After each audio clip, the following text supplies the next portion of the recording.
You can sleep 8 full hours tonight, eat what feels like a decent dinner, maybe even take a walk around the block before bed, and feel completely fine while your body is running a quiet biological demolition process on your muscles. Not hypothetically, not someday. Tonight, if you are over 60, this is not a future risk. The process is happening right now in a predictable sequence every single night. And the mainstream health conversation has been so focused on what you eat during the day and what exercise you do during the day that almost nobody has explained in plain language what your body is doing with your muscles while you are unconscious. I read the research on this. The clinical muscle biopsy studies, the isotope tracer experiments that track individual amino acids through the body during sleep, the longitudinal data following lean mass in people over 60 across 5, 10, and 20 years. And what that research shows is not something you will find in a standard doctor's pamphlet about healthy aging. The picture is specific, the mechanisms are known, and the interventions are practical. But you have to understand the mechanism first. Surface level advice, eat protein, lift weights, sleep well, is not enough when the underlying biology has shifted the way it shifts after 60. By the end of this, I am going to give you a 3-part plan I call the night shift protocol. It targets 3 specific windows in the overnight biological cycle that most people over 60 are either completely ignoring or actively making worse. I will name each component, give you exact numbers, and tell you the one mistake that cancels all 3 pieces. But to understand why each piece matters, you need to walk through what is actually happening inside your muscles, hour by hour, from the moment you close your eyes. Before we get into the first stage, let me name the invisible force running underneath everything that follows. It is called anabolic resistance. The word anabolic means building. Anabolic processes build tissue, synthesize protein, create structure. Resistance in this context means your muscles have become less responsive to the signals that trigger that building process. After 60, skeletal muscle becomes progressively less sensitive to the 2 primary anabolic drivers: dietary protein, specifically the amino acid leucine, and growth hormone. This is not a disease diagnosis. It is a documented biological shift confirmed in muscle biopsy studies, isotope tracer research, and longitudinal clinical trials. It begins around 50 and accelerates meaningfully after 60. The central problem is that virtually nobody adjusted their eating habits, their protein intake, or their sleep behavior to account for this shift because nobody clearly explained that the shift was happening. Anabolic resistance is the villain of this entire story. It runs underneath every stage of what I am about to describe. Stage 1 runs from the moment you fall asleep through roughly the first 60 minutes. I call it the false start. Most people hold a comforting mental image of falling asleep as the moment the body's repair process begins. The day's work is done, you close your eyes, and the recovery machinery kicks on. It is a reasonable assumption. It is also incomplete in a way that has real consequences. Think of your muscles as a warehouse. During the day, walking, climbing stairs, lifting anything with mechanical effort, even maintaining posture for hours, the warehouse takes inventory hits. Tiny structural damages to muscle fibers accumulate. Myofilaments, the small protein strands that make up each muscle fiber, experience micro tears. Proteins at the cellular level get damaged by the oxidative stress of ordinary metabolism. At night, theoretically, the repair crew arrives to restock the warehouse and rebuild what was broken. But the repair crew needs raw materials. Specifically, it needs amino acids, the individual molecular building blocks of protein, circulating in your bloodstream. Without them, the crew shows up, looks around, and has nothing to work with. Here's where most people over 60 run into the first problem. By the time you fall asleep, it has typically been 3 to 5 hours since you ate dinner. Your body absorbed and processed the amino acids from that meal hours ago. Blood amino acid levels, what researchers call the postprandial state, meaning the state after eating, have declined substantially back toward fasting baseline. The supply trucks for the warehouse have come and gone. The shelves are relatively bare. In a younger body, this is partially compensated by a highly tuned system that efficiently recycles small amounts of amino acids from existing muscle protein turnover and maintains a thin but workable supply through the early hours of sleep. After 60, that compensation fails for a specific mechanistic reason: the leucine threshold. Leucine is a branched-chain amino acid that acts as the primary molecular trigger for muscle protein synthesis. It binds to sensors on the surface of muscle cells and activates the mTORC1 pathway, the internal signaling switch inside the cell that instructs the protein-building machinery to turn on. In younger adults, roughly 2.5 to 3 grams of leucine is sufficient to maximally activate this system. Research from the University of Texas Medical Branch, led by Douglas Padden Jones, has established that in older adults, this threshold rises to 3.5 to 4 grams of leucine or more. The sensor has become less sensitive, so the signal needs to be louder. 4 grams of leucine requires approximately 40 grams of high-quality complete protein, protein containing all essential amino acids in adequate proportions. Whey and casein proteins from dairy are among the richest sources of leucine per gram. Chicken breast, fish, and eggs are also effective. By the time most people over 60 fall asleep, those 40 grams and those 4 grams of leucine are long gone from circulation. The repair crew has clocked in at an empty warehouse. This is stage 1. The damage is not yet dramatic, but the biological conditions for everything that follows are now set. Stage 2 runs from roughly 60 minutes through 2 hours of sleep, corresponding to the descent into the deepest phase of the first sleep cycle. I call this the first pulse, and this is where the biggest age-related gap in overnight muscle metabolism becomes visible. Slow-wave sleep, also called deep sleep or N3 sleep, the third and deepest stage of non-REM sleep, typically arrives 45 to 90 minutes into your first sleep cycle. As it does, your hypothalamus sends a chemical signal to your pituitary gland instructing it to release growth hormone. This is the single largest growth hormone pulse your body produces across the entire 24-hour period. Everything else your body secretes in terms of growth hormone throughout the day is smaller than this nocturnal pulse. Growth hormone at this stage functions like a general management directive sent to the entire factory.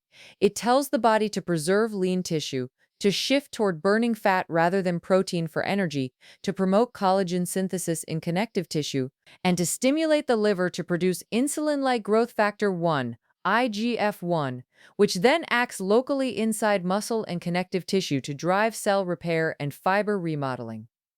The GH pulse is essentially the overnight construction blueprint. Elizabeth Van Calter at the University of Chicago conducted landmark research over decades on the relationship between sleep stages and hormonal secretion. Her data, supported by multiple subsequent research groups, showed that total nightly growth hormone secretion declines steeply with age, not gradually, but steeply. By age 60 to 65, nightly GH output can be 70 to 80% lower than it was in the same person's mid-20s. To put that in warehouse terms, the management memo that authorizes overnight repairs is arriving at roughly 20 to 30% of its original signal strength. Most of the construction contracts never get signed. The downstream consequence moves through IGF-1. When the GH pulse is weak, the liver's IGF-1 response is proportionally weak. When IGF-1 is low, the local anabolic signaling inside muscle tissue, which includes activation of satellite cells, the resident stem-like cells that contribute to muscle fiber repair and growth, is blunted. The muscle fiber is not receiving clear instructions to build, and the cellular support staff needed to execute those instructions is not being adequately mobilized. What makes this worse is the quality of slow-wave sleep itself. The size of the GH pulse is directly tied to the depth and duration of slow-wave sleep in that first cycle. Any disruption to slow-wave sleep reduces the pulse proportionally. Alcohol consumed within 3 hours of bedtime, even 1 to 2 standard drinks, has been shown in controlled sleep research at the University of Melbourne to reduce time in slow-wave sleep by up to 20%. Ambient light exposure, including the blue spectrum light from screens, delays the onset of slow-wave sleep by extending the lighter initial sleep stages. Inconsistent sleep timing disrupts the circadian mechanism that determines precisely when the GH pulse fires. Room temperature above 67 degrees Fahrenheit prevents the core body temperature drop that is physiologically required to initiate and sustain deep sleep. Any one of these factors costs you part of an already severely depleted growth hormone pulse. I want to be precise about what this means and what it does not mean. The decline in overnight GH secretion after 60 is real, documented, and not fully reversible through lifestyle changes alone. But here is what this means for you specifically. The downstream effects of that decline are substantially modifiable through other inputs you control. I am not suggesting you can restore 25-year-old GH levels at 65 through sleep hygiene and protein timing. I am suggesting you can stop making the problem worse and compensate meaningfully for the deficit through pathways the biology still responds to. That is where the protocol comes in. Stage 3 runs from roughly hours 2 through 4 of sleep. I call this the protein drain. This is where the demolition work begins in earnest and where the gap between younger and older muscle metabolism becomes most clinically significant. Your body has now been in a fasted state for roughly 7 to 9 hours, counting from dinner. Insulin, which in higher concentrations acts as an anabolic signal, suppressing the breakdown pathways and helping drive amino acids into cells, has fallen to its lowest levels of the entire day. This insulin nadir removes one of the key brakes on muscle catabolism. Glucagon, the counter-regulatory hormone that opposes insulin, is now dominant. Glucagon signals the liver to release stored glycogen as glucose to keep blood sugar stable. But liver glycogen is a limited resource. As it depletes across the overnight fasting period, the body needs an alternative glucose source, and one of the most readily accessible alternatives is muscle protein. The cellular system responsible for executing this conversion is the ubiquitin proteasome pathway. Ubiquitin is a small protein that acts as a molecular tag, a sticky note attached to specific muscle proteins that marks them for destruction. Once tagged, those proteins are fed into the proteasome, a large barrel-shaped cellular machine that systematically dismantles them into individual amino acids. Those amino acids enter circulation, travel to the liver, and are converted into glucose through a process called gluconeogenesis. Literally, new glucose manufactured from non-carbohydrate precursors. Your body is building fuel from its own structural tissue. The warehouse is not just sitting empty, the walls are being stripped for parts. In younger adults, this process is countered through the night by a robust protein synthesis signal. The repair crew is working fast enough to roughly match the demolition crew, keeping net protein balance close to zero or slightly positive. In older adults, the picture is different in ways the research has now measured directly.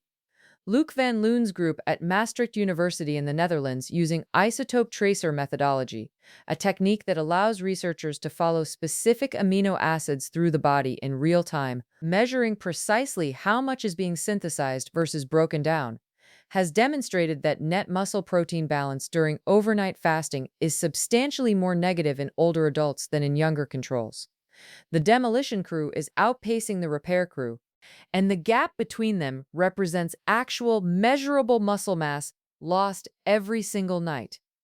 This process is also not limited to contractile proteins, the myosin and actin filaments that generate muscular force. The ubiquitin proteasome system also targets structural and regulatory proteins within the muscle fiber, including proteins involved in calcium handling, cellular energy metabolism, and intracellular signal transduction. Over time, this means the muscle is losing not just mass, but functional efficiency at the cellular level. The fiber becomes less capable of generating force, less fatigue-resistant, and less coordinated in its communication with adjacent fibers. Adults over 60 are losing somewhere between 1 and 2% of their muscle mass per year under typical conditions. That number sounds small until you compound it. 10 years at 1.5% annual loss is approximately 15% of total muscle mass. 20 years takes most people past the threshold that researchers have associated with measurable functional impairment, and every single night that the demolition to repair ratio stays negative advances that trajectory by a small, invisible, and completely compounding increment. We are now at roughly the 35% mark of this story, which means this is exactly the right moment to tell you what the mainstream health guidance got fundamentally wrong. For decades, the recommended dietary allowance for protein, 0.8 grams per kilogram of body weight per day, has been treated as a universal standard for adults of all ages. If you weigh 170 pounds, or approximately 77 kilograms, that is roughly 62 grams of protein per day. This number is everywhere. It appears on food packaging, it is embedded in clinical nutrition guidelines, it is what most registered dietitians were taught in their training, and what most physicians will quote if you ask directly. We have been told this number is adequate for healthy adults.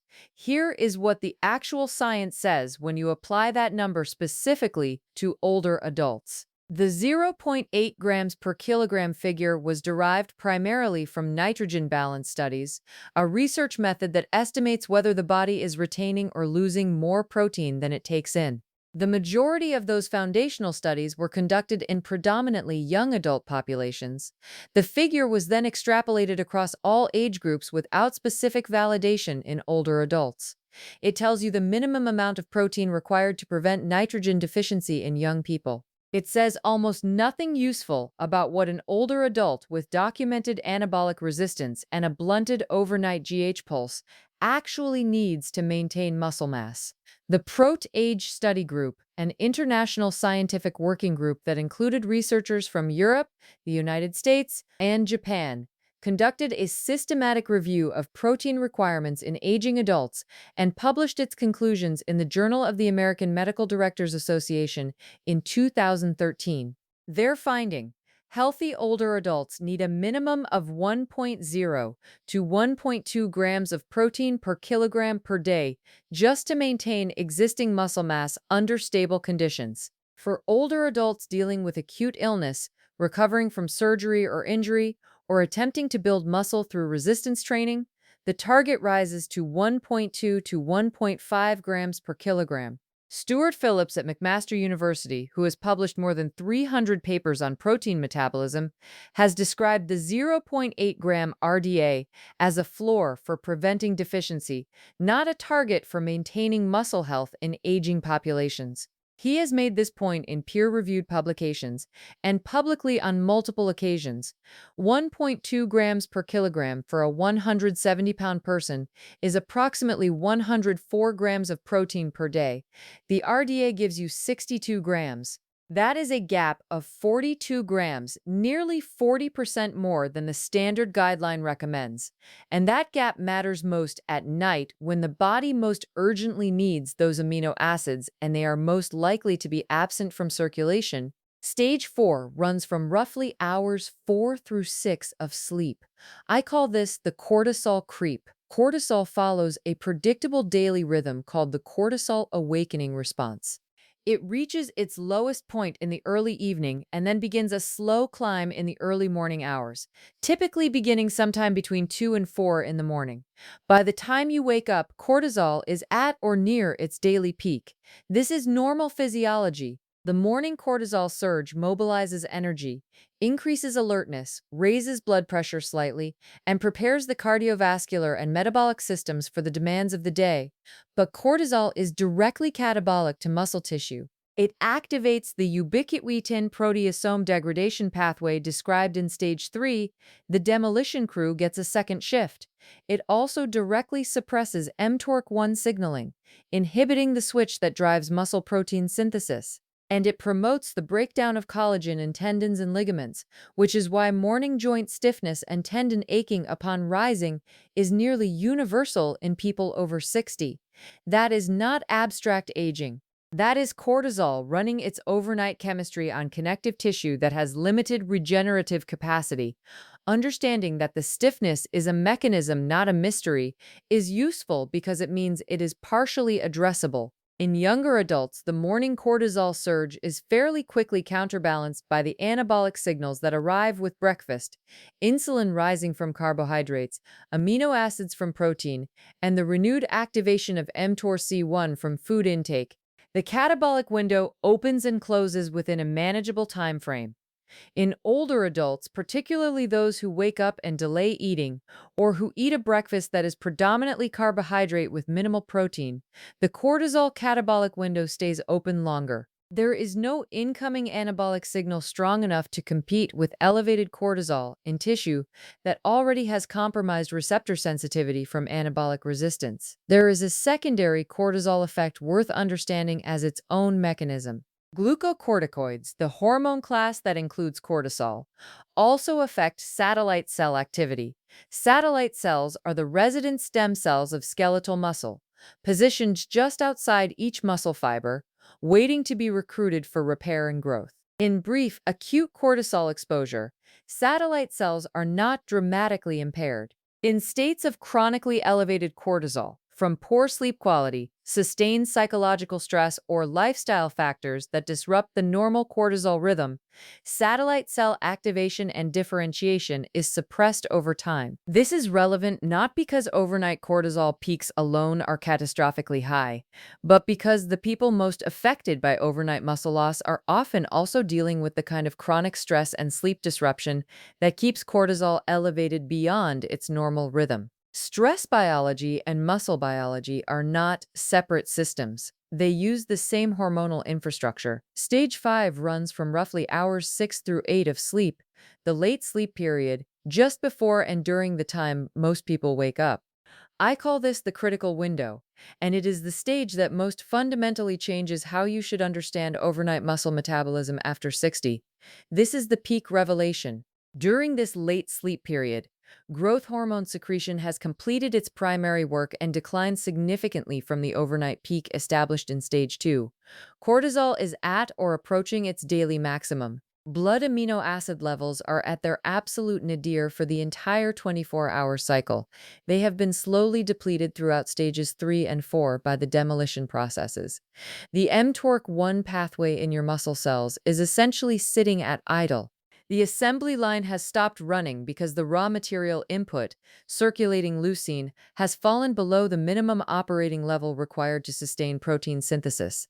From one angle, this looks like pure bad news. And in terms of net protein balance in this window, it largely is. This is the most catabolic moment of the entire 24-hour cycle for aging muscle. But here is the counterintuitive biology that changes everything. The state of acute amino acid depletion also renders your muscle leucine receptors maximally sensitive. The cellular detection system that monitors incoming leucine and decides whether to switch mTORC1 on has been waiting all night for a signal that never adequately arrived. When that signal finally comes, when amino acids enter circulation after the overnight fast breaks, the mTORC1 response is amplified compared to the same dose given during an already well-fed afternoon. Your worst catabolic window is simultaneously your most anabolically responsive window. The right inputs at this moment produce the largest anabolic return in the entire 24-hour cycle. The wrong inputs, or no inputs, allow the catabolic process to continue unchecked right through the period when cortisol is also at its daily peak. The two worst forces for muscle breakdown arrive at the same moment that the muscle is most capable of responding to something better. And most people over 60 walk directly through this window drinking black coffee and watching the news.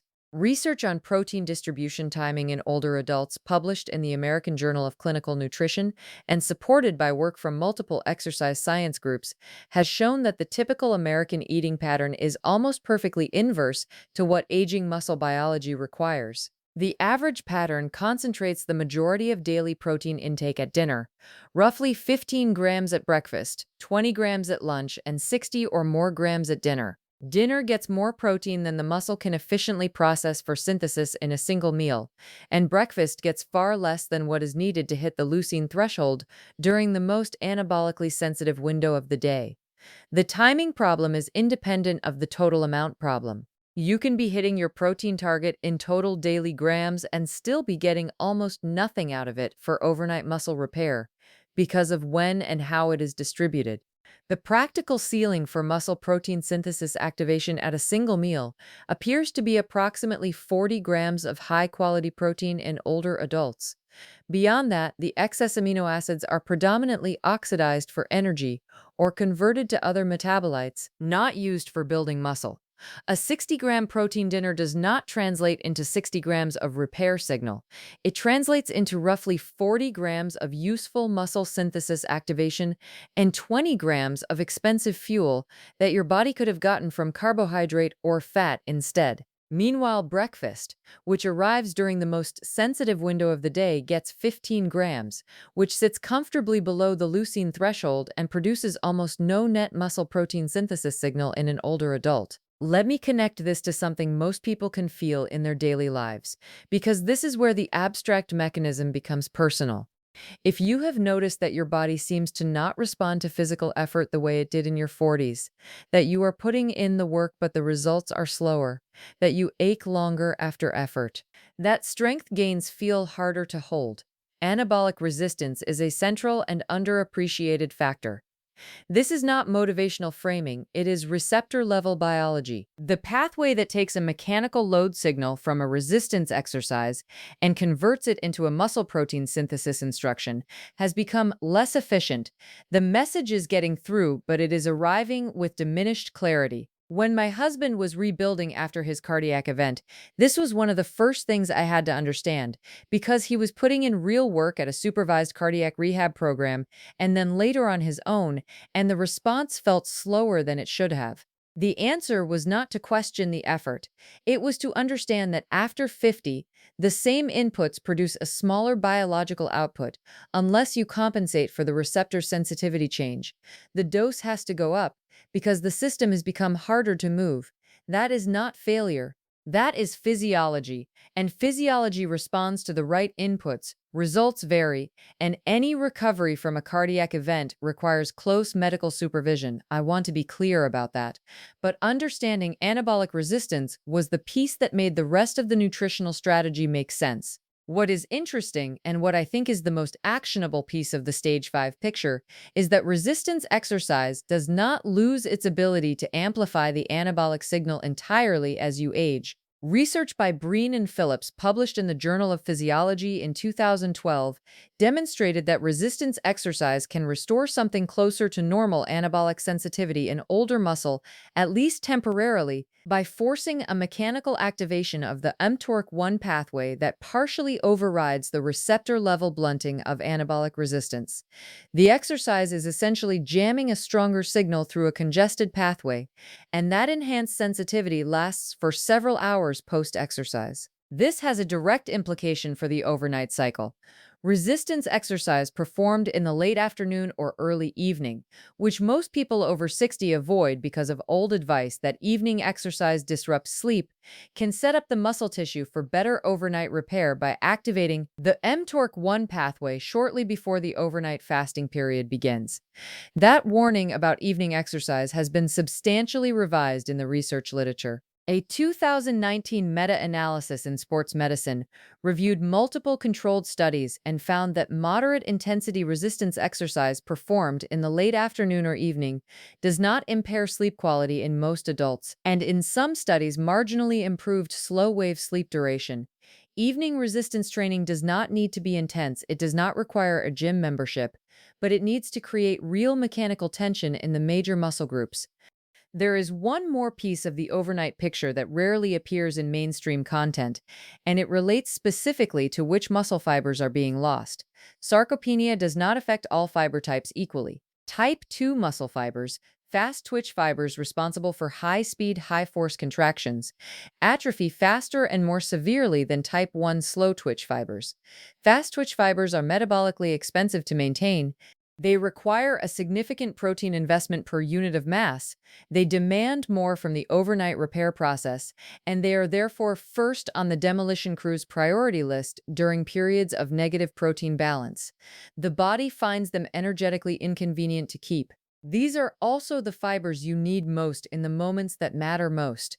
Catching yourself when you trip, rising from a low chair quickly, throwing your arms out to break a fall, stair climbing speed, vertical leap, rapid grip, all of these are fast twitch-dominated capacities. A fall prevention program that focuses only on balance training is addressing the symptom while ignoring the structural deficit underneath. What older adults are losing night by night is disproportionately the fast twitch fiber mass that determines reaction speed and explosive force output. Grip strength, which is predominantly fast twitch fiber mediated, has been shown in large prospective studies, including research published in The Lancet following over 140,000 participants across 17 countries, to be a stronger predictor of cardiovascular mortality in middle aged and older adults than resting blood pressure. That is not a peripheral finding about hand strength. That is a signal about what the overall structural health of the body's musculature predicts about its systemic cardiovascular prognosis. The muscle and the heart are not separate biological stories. Now, the night shift protocol. 3 components. I teased this at the beginning. Each one targets a specific failure point in the overnight cycle we just walked through together. Component 1 is the pre-sleep protein load. This addresses the empty warehouse problem from stage 1, the fact that amino acids have cleared from circulation before you fall asleep, leaving the repair crew with nothing to work with during the critical stage 2 and stage 3 windows. The prescription is specific: 35 to 40 grams of protein consumed within 30 minutes of sleep from a slow-digesting protein source. Casein protein, found naturally in cottage cheese, ricotta, and certain Greek yogurts, and also available as a specific protein supplement, releases amino acids into the bloodstream over a 5 to 7 hour period due to its structure. Casein forms a semi-solid gel in the stomach and digests slowly, in contrast to whey protein, which is largely absorbed within 90 minutes. The slow release from casein sustains blood amino acid levels, and specifically leucine levels, throughout the first 3 to 4 hours of sleep, covering the critical stage 2 and stage 3 windows when the demolition to repair ratio is at its most workable and when the GH pulse is active. Luc Van Loon's group at Maastricht University tested this directly in older men in published research. 40 grams of casein protein consumed before sleep increased overnight muscle protein synthesis rates by approximately 20% compared to placebo, measured through muscle biopsy and isotope tracer analysis. For context, a well-executed resistance training session in an older adult might increase acute muscle protein synthesis by 30 to 40%. A pre-sleep protein intervention producing approximately 20% is a meaningful compounding effect, not a marginal rounding error. It is a real and measurable intervention on the overnight biology. Practical target: 2 cups of low-fat cottage cheese, which provides approximately 50 grams of protein with roughly 4 grams of leucine. Plain casein protein powder mixed into water or a small amount of milk is a functional alternative.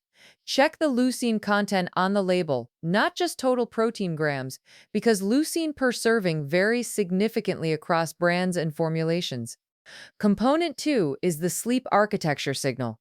This targets the blunted GH pulse from stage 2 by protecting whatever slow-wave sleep capacity you still have, because even a partially preserved GH pulse is substantially better than one that gets disrupted or cut short. The goal is not to restore youthful GH secretion, which lifestyle interventions alone cannot achieve. The goal is to stop making the problem worse through correctable environmental and behavioral inputs. 3 specific adjustments with documented effect sizes. First, bedroom temperature between 60 and 67 degrees Fahrenheit. Core body temperature must drop to initiate and sustain slow-wave sleep, and environmental heat above that range measurably reduces time spent in N3. This requires no supplement, no prescription, and no medical consultation. It requires adjusting a thermostat. Second, sleep timing consistency within a 30-minute window every night, including weekends. The circadian regulation of GH secretion is sensitive to schedule regularity, and going to bed 90 minutes later on a Saturday measurably disrupts the hormonal architecture of Sunday night sleep.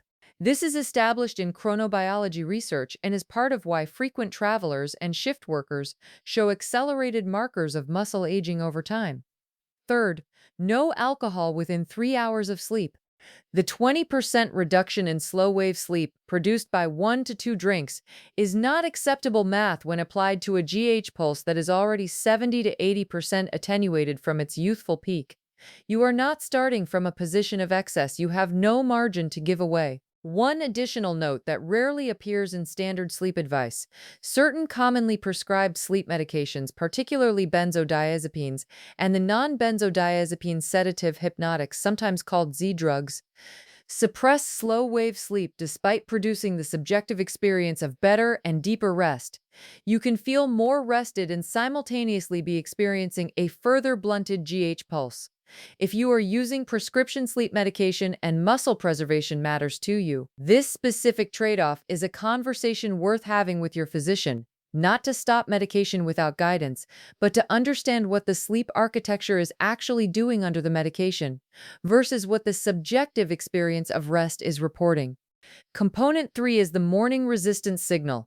This targets the stage 5 and stage 6 failure, the post-wake window where cortisol is at its daily peak, amino acids are at their daily nadir, and muscle tissue is simultaneously at maximum catabolic pressure and maximum anabolic sensitivity. Two actions within 45 minutes of waking. First, 35 to 40 grams of protein from a fast-digesting source. Whey protein is preferred here, which is the opposite recommendation from the pre-sleep component. Before sleep, you want slow release, but upon waking, you want a rapid spike in blood leucine to quickly counteract the cortisol-driven catabolic signal that has been building since 2 or 3 in the morning. A whey protein shake, eggs with additional egg whites, or high-quality Greek yogurt with added protein are practical options. Second, within that same 45-minute window, 10 to 15 minutes of resistance movement targeting the large muscle groups, bodyweight squats, hip hinges, push-up variations at whatever level of difficulty is accessible, resistance band rowing movements. The goal is mechanical tension in the quadriceps, glutes, chest, and back, the large volume muscle groups with the highest proportion of fast twitch fibers and the largest surface area of anabolic sensitivity at this moment of the day. The synergy between protein and mechanical load in this morning window is greater than either alone produces. A protein dose alone after waking produces a moderate blunting of the overnight catabolic state. A resistance signal alone produces a moderate activation of the mTORC1 pathway. The two together, delivered in that 45-minute window, produce a compound response in the research literature that substantially exceeds what you would predict by simply adding the effects. The mechanical signal from even 10 minutes of resistance work is essentially amplifying the cellular response to the incoming protein. The leucine threshold, which is elevated by anabolic resistance, becomes easier to overcome because the mTORC1 pathway is now being activated from two directions simultaneously: chemical signal from leucine and mechanical signal from muscular contraction. The repair crew gets both raw materials and a clear mandate to use them. Now, the one mistake that cancels all three components: it is not a supplement error or a training error. It is a behavioral accounting error that occurs almost universally once people discover the pre-sleep protein component. When people start eating cottage cheese before bed, the cognitive experience is that they are doing something significant and specific for their overnight muscle biology, which they are. The problem is that this feeling of intentional nutritional action at night unconsciously reduces motivation to hit protein targets during the day. They shift protein intake from lunch toward the pre-sleep window.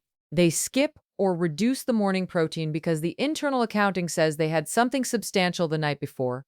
They eat a lighter dinner because the pre-sleep snack is coming. The total daily protein number stays similar on paper, while the distribution shifts toward a single window, the pre-sleep window, and away from the other two windows that the protocol targets. Pre-sleep protein and morning protein are not interchangeable inputs. They are not two doses of the same medicine. They target completely different sequential failure points in the overnight biology. The pre-sleep casein dose addresses the stage 2 and stage 3 window, the fasting amino acid floor during the period when GH is active and demolition is accelerating. The morning whey plus resistance dose addresses the stage 5 and stage 6 window, the cortisol surge period, when muscle tissue is at peak catabolic pressure and peak anabolic sensitivity simultaneously. Daytime protein meals support mTORC1 activation during waking hours, sustain IGF-1 production throughout the day, and maintain the general amino acid economy that the overnight repair process draws from. These are three distinct levers operating on three different parts of a connected mechanism. Pulling one harder does not compensate for releasing the others. The night shift protocol produces its compounding effect when all three components run together every day. Skip any one of the three and you are still losing the overnight battle, just with a marginally improved score. What I find genuinely worth sitting with, in the way I find most of the health system's blind spots worth sitting with, which is with amused disbelief rather than outrage, is that everything I just described has been available in peer-reviewed scientific literature for over a decade. The pre-sleep casein protein data from the Maastricht group appeared in published research in 2012. The Pro-to-Age protein recommendations came out in 2013. Elizabeth Van Cotter's data on age-related GH decline has been referenced in the scientific literature for over 20 years. The research on protein distribution and timing in older adults has appeared in the American Journal of Clinical Nutrition and similar journals repeatedly. None of this is obscure within the fields of exercise science and gerontology. It is reasonably well established, and yet the recommendation most people over 60 receive from standard health channels is eat protein, exercise, sleep well, which is true in the same way that drive carefully is true. It is not wrong. It operates at a level of resolution that makes it almost completely useless for addressing the specific mechanisms driving the problem. Leucine thresholds have never appeared on a food label targeted at older consumers. The concept of a morning resistance signal to counteract the cortisol awakening window is not in any general health guideline aimed at patients over 60 that I have found. Pre-sleep casein protein is not in the standard dietary advice distributed by most clinical practices. The information exists. It has been sitting in the journals. It just never made it through the translation layer between the research and the people it would most help. I am not suggesting an organized conspiracy. The incentive structure is not that organized. It is simpler and more absurd. Specific mechanisms do not sell magazine subscriptions efficiently. Leucine thresholds and mTORC1 pathway sensitivity do not produce a clean listicle. And the food and supplement industry, which would benefit enormously from older adults understanding the specificity of pre-sleep protein timing, is largely occupied selling them collagen powders, anti-aging supplements with marginal effect sizes, and protein bars that contain 12 grams of protein and 9 grams of sugar. The knowledge exists, it is just not where most people are looking, and most people have not been given a clear reason to look harder. What is happening in your muscles tonight, if you do not address these three windows, is a net loss, small enough each individual night to be biologically invisible, large enough over months and years to determine whether you remain structurally independent, capable of rising from chairs, recovering from trips, climbing stairs, carrying weight, into your 70s and 80s, or whether you silently cross the threshold into the 50% of 80-year-olds who have clinically significant muscle loss that impairs daily function. That trajectory is not fixed. Anabolic resistance is real, but it is partially compensable. The blunted GH pulse is real, but its downstream effects are partially modifiable. The overnight catabolic window is real, but it can be meaningfully interrupted. The demolition crew arrives every night regardless. The question is whether the repair crew has raw materials, a clear mandate, and a facility designed to support their work. If you are starting the night shift protocol this week, comment night shift below so I can see who is actually doing this. And subscribe, because if nobody explained the leucine threshold, the pre-sleep protein window, or anabolic resistance to you before today, there is a lot more in the research that the standard health conversation has left on the table.